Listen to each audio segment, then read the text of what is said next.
You twins? Nah, we cousins. Ada apa dengan dunia saat ini? Semua orang berbicara tentang ketersinggungan, moral, masalah sosial, ataupun kekuasaan. Sinner pun juga bercerita tentang hal itu melalui sebuah rasisme dan setan yang bergentayangan.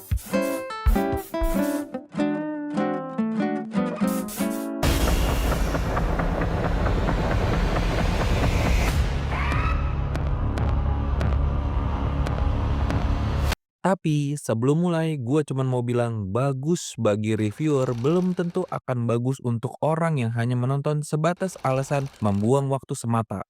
Jadi cukuplah berhenti menilai orang untuk tidak mengerti dengan film yang bagus atau tidak. Semua itu selektif pada dasarnya. Mungkin kalian udah banyak melihat reviewers yang ngebahas masalah sinematografinya, sound design, ataupun scoringnya.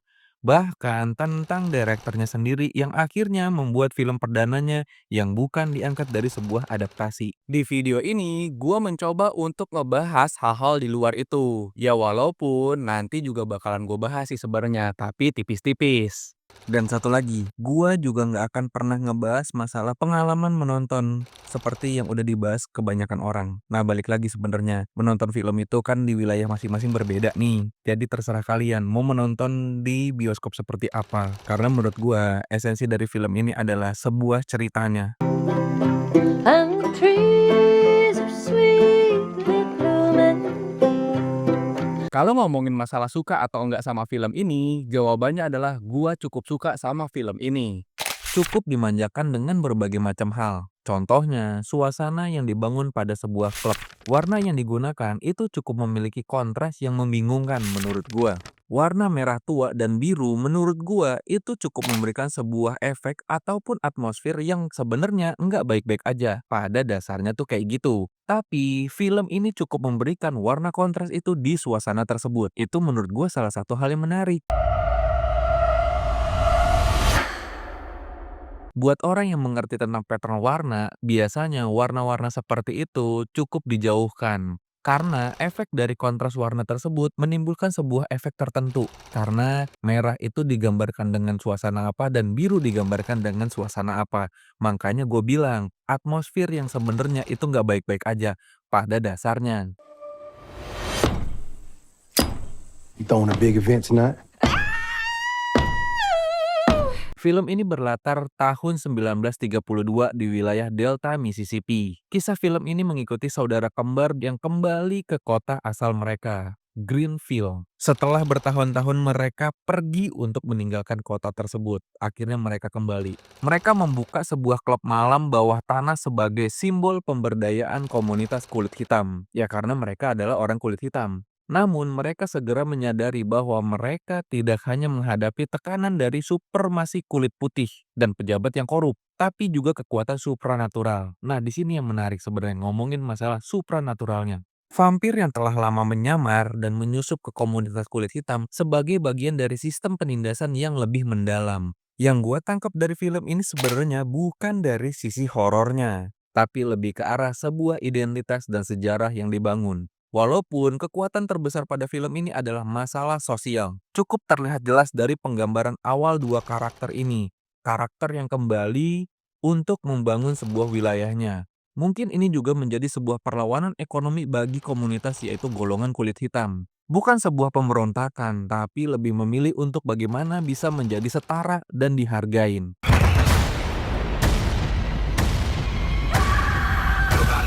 Selain itu, film ini juga tidak ragu untuk membawa luka lama dalam sebuah sejarah Amerika Serikat. Sisa-sisa perbudakan cukup kental disajikan dalam sebuah balutan cerita pada film ini. Dan bagian dari integral dalam membangun cerita. Selain rasisme, fasisme pun juga menjadi bagian dalam satu kesatuan cerita pada film ini. Keduanya merupakan menjadi sebuah bumbu yang menarik yang disajikan pada film ini. Film ini sebagian besar syuting di wilayah ataupun di lokasi bersejarah di Mississippi. Dan juga turut melibatkan komunitas lokal dalam produksinya sebagai figuran. Dan juga melibatkan konsultan budaya tentunya. Tapi hal seperti ini juga menjadi penting demi memperkuat cerita ataupun keabsahan hal tersebut. Di Indonesia pun juga dilakukan hal seperti itu. Contohnya film terbaru Joko Anwar. Dia juga melakukan hal tersebut di filmnya Pengepungan Bukit Duri. ataupun Benedion dalam film Ngeri-Ngeri Sedap untuk membangun suasana acara adat. Itu yang dilakukan oleh Benedion. Karena pada dasarnya nggak semuanya itu kita tafsirin mesti dengan imajinasi. Walaupun film ini bukan bersifatnya adalah sebuah tentang sejarah, tapi keabsahan sebuah cerita ataupun hal-hal yang kita libatkan dalam ambience ataupun dalam ceritanya, itu cukup harus bisa menjadi memperkuat ataupun memberikan sebuah gambaran yang memang benar apa adanya. Itu menurut gue sesuatu hal yang Memang harus dilakukan dan itu malah menjadi menarik. Love you, brother. Ini bukanlah film pertama yang memiliki karakter kembar dalam sebuah cerita. Satu orang memerankan dua karakter sekaligus. Michael B. Jordan cukup berhasil memerankan dua karakternya secara sekaligus menurut gua.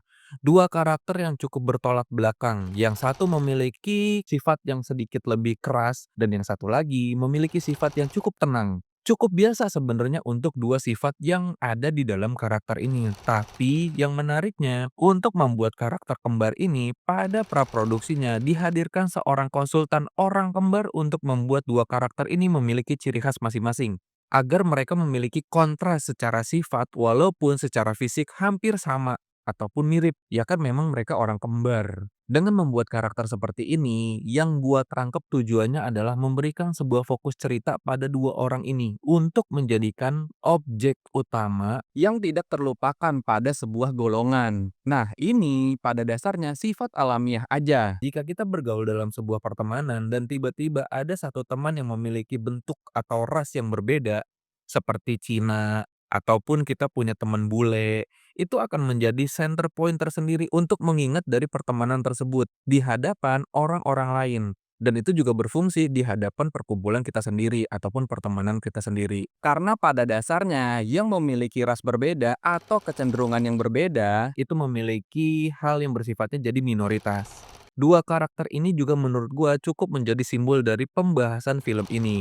Minoritas itu bukan hanya sebatas kulit, tapi juga karakter dari orangnya, seperti dua orang ini. Di dalam sebuah minoritas, pasti akan ada yang namanya minoritas berikutnya.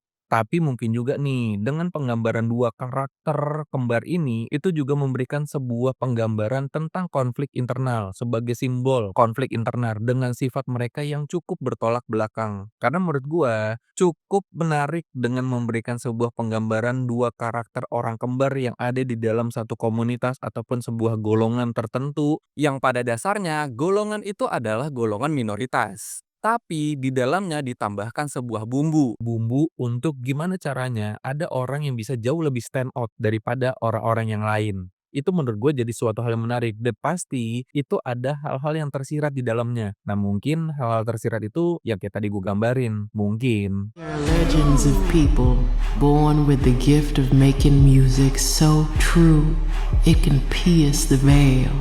Untuk mempertebal sebuah sejarah dari film ini juga cukup digambarkan dengan pemanfaatan musik blues. Yang jika ketika gue baca, musik blues itu sendiri lahir di wilayah Mississippi.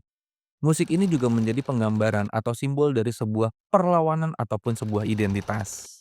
Nah, film ini cukup tebal dengan musik blues itu sendiri. Tapi yang paling menarik adalah gimana caranya musik ini bermain dengan dua karakter yang berbeda. Karakter ini kan punya karakter yang sedikit bertolak belakang. Nah, musik itu cukup memberikan sebuah power untuk bercerita tentang dua karakter tersebut. Itu yang cukup bikin gue jadi emes sama film ini sebenarnya.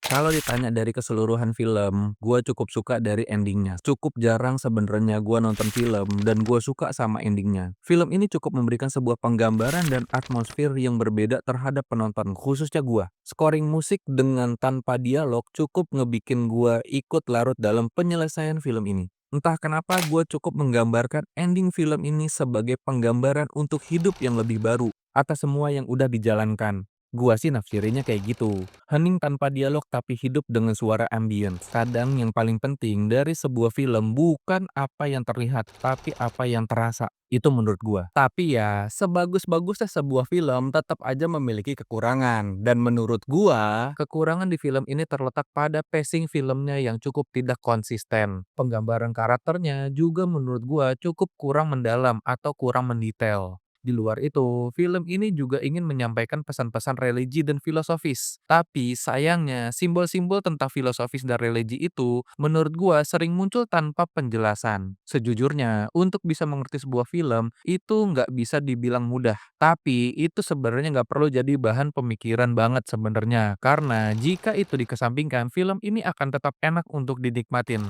tanpa pengen tahu lebih jauh apa itu arti dari simbol atau pesan-pesan yang disampaikan. Sekali lagi, ini hanyalah menurut pendapat gua. Dan menonton film itu adalah sebuah selera. Jadi, terserah kalian mau berpendapat seperti apa untuk film ini.